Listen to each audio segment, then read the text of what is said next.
Good evening to all of you guys. Welcome to this video.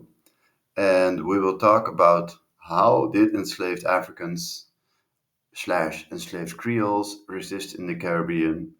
And this video is meant for Form 4 with a theme in the background, revolts and resistance in the Caribbean amongst the African slaves and Creoles.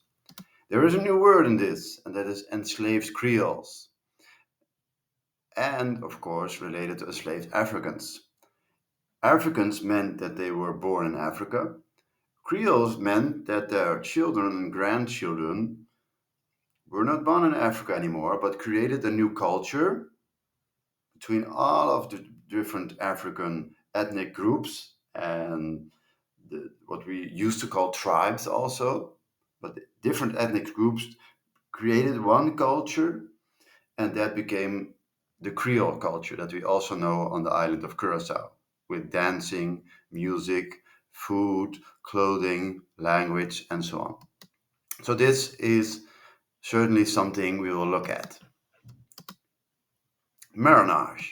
Now, Marans or Marinars were slaves who ran away, often to mountainous areas where the European colonizers could hardly reach them, and they found safety there and could found their own communities there and seek refuge of their life as slaves.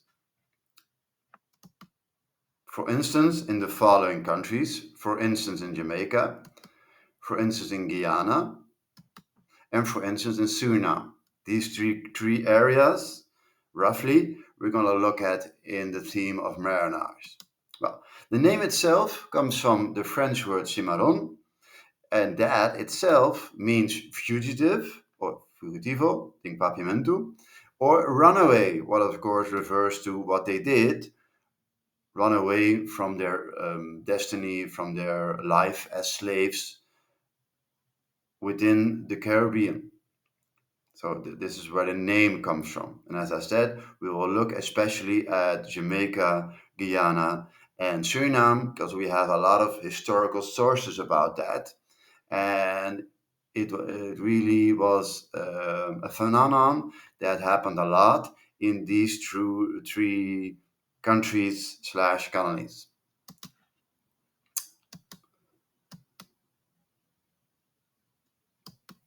Two types of marinage existed. One, grand marinage, that means large groups who escaped to those mountainous areas to found their own communities, and they stayed there permanently. So they didn't go back and forth to the plantation. They stayed in their own communities in Jamaica, Suriname, and Guyana, and they founded their own communities that sometimes became as big as thousands of people. For instance, Nanny Town in Jamaica. Le petit marinage, petit means small in French, so perhaps that helps you.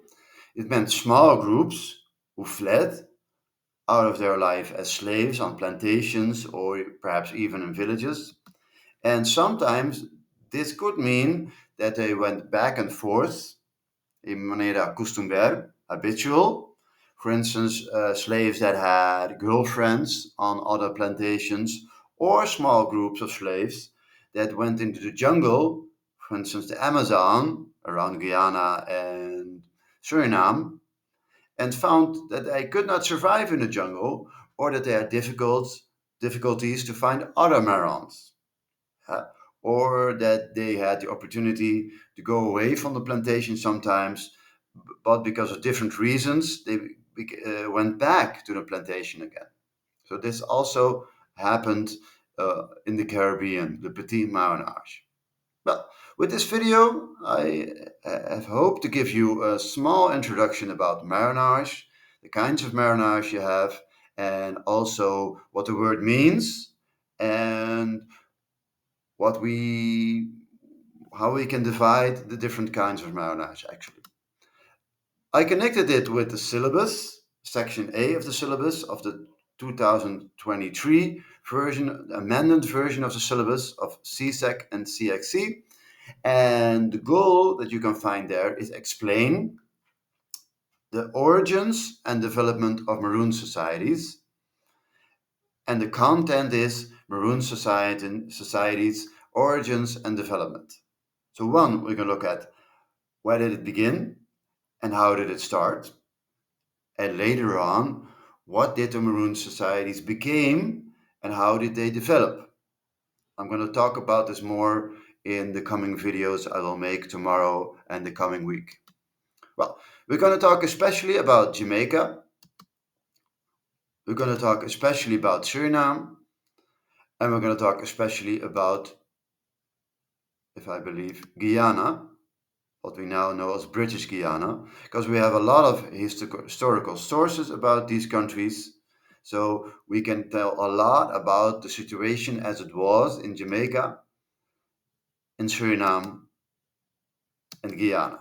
So this will be our focus point, although marinage also occurred in other islands and other countries within the Caribbean.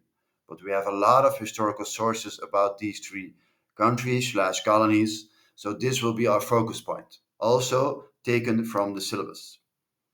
Well, I hope you learned a lot about this video. It was a good introduction about marinage. If you have questions, ask me below. And you can also ask me during class or in Classroom, in Google Classroom. Hope to see you soon, and I hope you found this video very informative. And I hope you learned a lot about marinage and the different ways it could occur.